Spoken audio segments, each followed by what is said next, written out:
أعوذ بالله من الشيطان الرجيم بسم الله الرحمن الرحيم يا أيها الذين آمنوا استعينوا بالصبر والصلاة إن الله مع الصابرين صدق الله العظيم.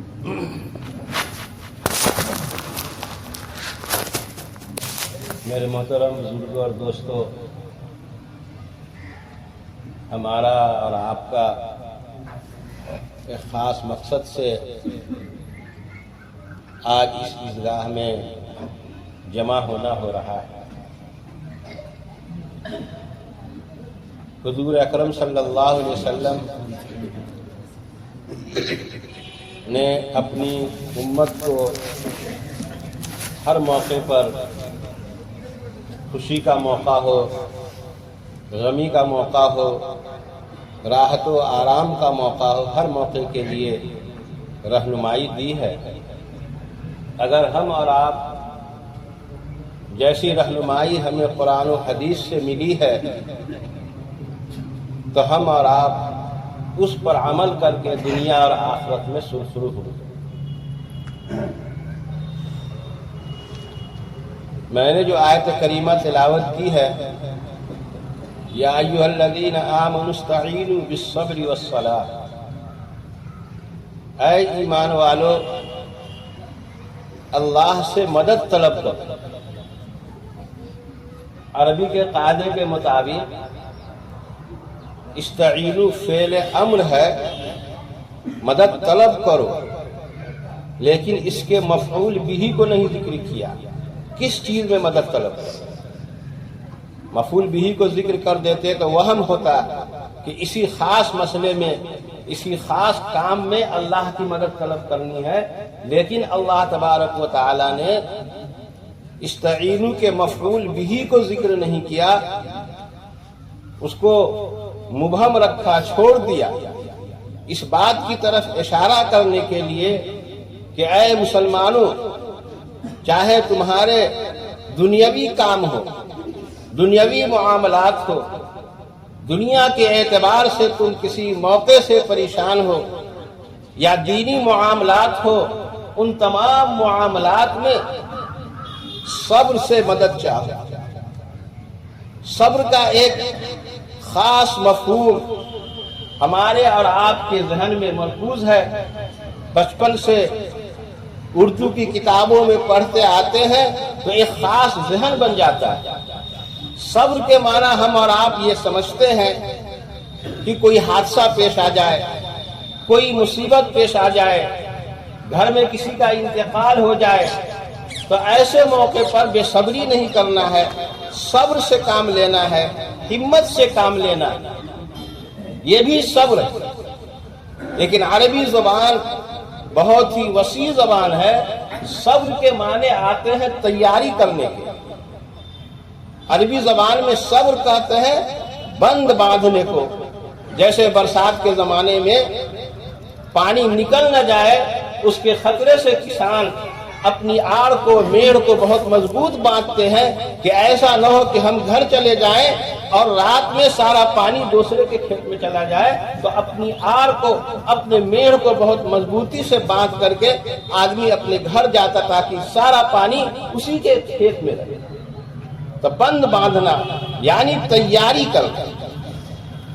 کسی بھی چیز کی پہلے ہم تیاری کریں، چاہے ہم کو کوئی بھی کام کرنا ہو، اس کے لیے ہمیں اور آپ کو پہلے ہمیں تیاری کرنے کی ضرورت ہے۔ تیاری کریں اور پھر اللہ تبارک و تعالی سے ہم اور آپ مدد چاہتے ہیں۔ ہم تجارت کرنا چاہتے ہیں تو جس لائن کی تجارت ہم کرنا چاہتے ہیں، اس لائن کی تجارت کے بارے میں ہم مکمل معلومات حاصل کریں، اور جب اس سلسلے میں ہمیں مکمل معلومات حاصل ہو جائے اور وسائل مہیا ہو جائے، اب پھر پوری ہمت کے ساتھ، استقلال کے ساتھ، بغیر کسی پس و پیش کیے ہوئے ہم اس کام کو شروع کریں اور اللہ سے مدد کے خاص کریں۔ ہم کسان ہیں، کھیتی باڑی کرنا چاہتے ہیں، تو پہلے ہم کو کھیتی باڑی کرنے کے لیے کن کن چیزوں کی ضرورت ہے؟ پہلے ہم اسباب کو مہیا کریں، ان چیزوں کو اکٹھا کریں، اور اس کے بعد جب وہ تمام چیزیں کھیتی کے اسباب و وسائل اور تمام چیزیں اکٹھا ہو جائیں تو اللہ پر بھروسہ کر کے ہم کھیتی باڑی کے کام کو شروع کریں اور اللہ سے ہم مدد طلب کریں، اللہ کی مدد ضرور حاصل کریں۔ اسی طرح سے کوئی بھی کام ہو، چھوٹا کام ہو یا بڑا کام ہو، پہلے ہم اس کی منصوبہ بندی کریں اور اس کی تیاری کریں، پھر وہ کام کریں تو اللہ تبارک و تعالیٰ کی خصوصی نصرت اور مدد آئے۔ تو اللہ تعالیٰ نے فرمایا استعینوا، اللہ کی مدد چاہو تیاری کر کے، صبر کے ساتھ، استقلال کے ساتھ، ہمت کے ساتھ، عزم کے ساتھ۔ والصلاۃ، اور نماز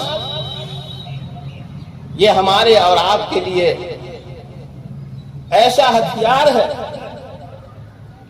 کہ نماز کی اہمیت اور اس کی عظمت و محبت ہمارے دل کے اندر اتر جائے تو ہمارا چھوٹا کام ہو یا بڑا کام ہو، جب بھی ہم کو ضرورت پیش آئے گی ہم اللہ تبارک و تعالیٰ کی طرف رجوع ہو کر کے ہم نماز پڑھیں گے تو اللہ تبارک و تعالیٰ ضرور ہمارا کام بنائے گا۔ صحابہ کرام کے بارے میں ہم سب جانتے ہیں کہ معمولی سا کوئی کام ہوتا تھا، وضو کرتے، مسجد جاتے اور 2 رکعت نماز پڑھ کے اللہ تبارک و تعالیٰ سے دعا کرتے، پھر اپنے کام میں نکلتے، کامیابی ان کی قدم چلتی۔ تو یہ اصل چیز ہے کہ ہمارے اندر نماز اس انداز سے پڑھنا چاہیے، جن آداب و شرائط کے ساتھ پڑھنا چاہیے ہمیں اور آپ کو نماز۔ اگر ہم ان خصوصیات کے ساتھ ادا کریں گے تو ہماری نماز ہمارے کام آئے گی اور ہماری دنیا اور آخرت نماز سے بن جائے گی۔ سنتے رہتے ہم اور آپ ان الصلاۃ تنہی عن الفحشاء، کی نماز برائیوں سے روکتی۔ اب ہمیں اور آپ کو اور سب لوگوں کو بعض دفعہ یہ خلجان پریشان کرتا رہتا ہے کہ بعض آدمی 5 وقتہ نمازی، تہجد کا بھی پابند ہے، اشراق کا بھی پابند ہے، لیکن دنیاوی معاملات تو اس کے اچھے نہیں۔ تو قرآن کریم جس کی صداقت میں کوئی شبہ نہیں ہے اور قرآن کریم اعلان کر رہا ہے ان الصلاۃ تنہی عن الفحشاء، نماز بے حیائی اور بری باتوں سے روکتا ہے۔ ایک ایسا آدمی جو 5 وقتہ ہے اور سنن و آداب، اشراق و اوابین، چاشت کی بھی ادائیگی سے غافل نہیں ہوتا ہے، لیکن معاملات کی زندگی ان کی اچھی نہیں ہے۔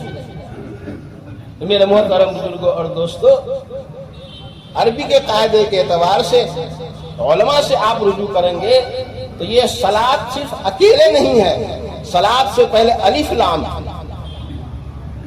ان الصلاۃ یہ بتا رہا ہے الف لام عربی کے ضابطہ، گرامر اور قاعدے کے اعتبار سے کہ ہر نمازی کو برائی سے نہیں روکتی ہے، بلکہ خاص نماز ہے، ایک مخصوص نماز ہے، وہ نماز جسے ہم حضور اکرم صلی اللہ علیہ وسلم نے جس طرح خشوع اور خضوع کے ساتھ اور نہایت ہی اخلاص کے ساتھ، بغیر کسی ریاکاری کے، بغیر کسی دکھاوے کے اگر ہم اس نماز کو پڑھیں گے تو پھر ہو ہی نہیں سکتا کہ ایک نمازی بھی ہو اور غلط کار بھی ہو۔ تو میرے محترم بزرگوں اور دوستو، حضور اکرم صلی اللہ علیہ وسلم نے ہر موقع کی رہنمائی کی جس مقصد سے ہم اور آپ جمع ہوئے ہیں۔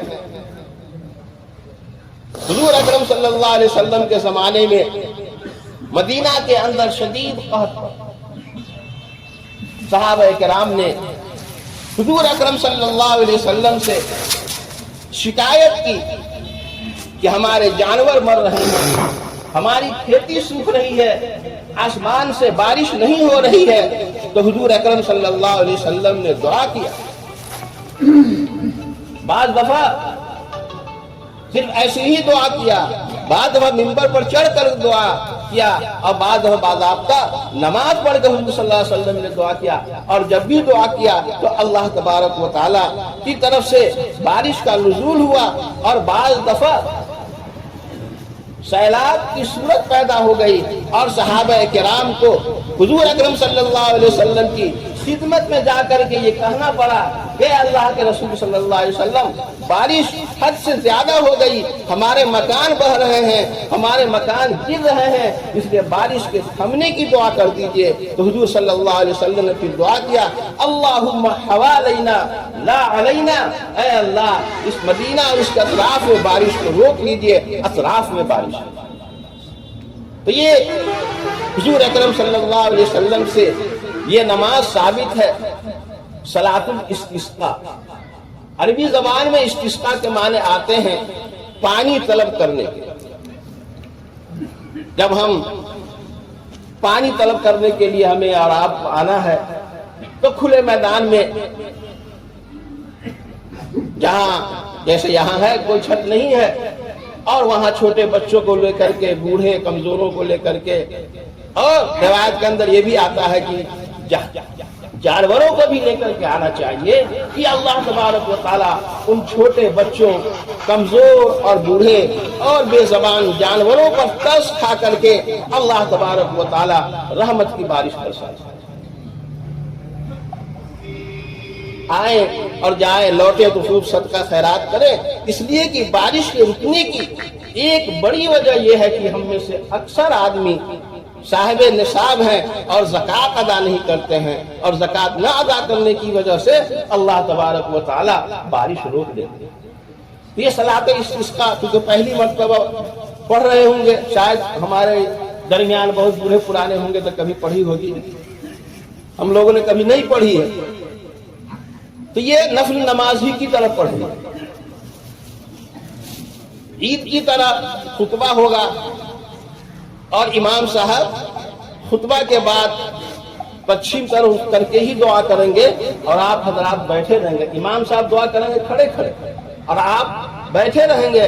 اگر امام صاحب زور سے دعا کریں گے تو آپ اس پر آمین کہیں گے، اور اگر آہستہ دعا کرتے ہیں امام صاحب تو آپ اپنے اپنے دل میں بارش کے لیے دعا کریں گے۔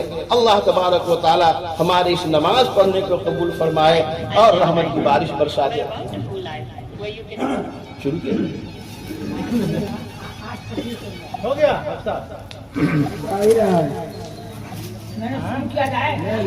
نا لوگ آ ہی رہے، 4 منٹ بات کیجیے نا،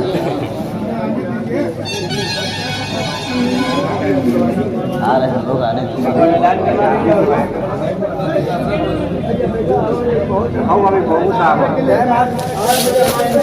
اچھا رکیے، بیٹھ جائیے بیٹھ جائیے، میں سنا کہ سب لوگ آ گئے ہیں، بیٹھ جائیے بیٹھ جائیے۔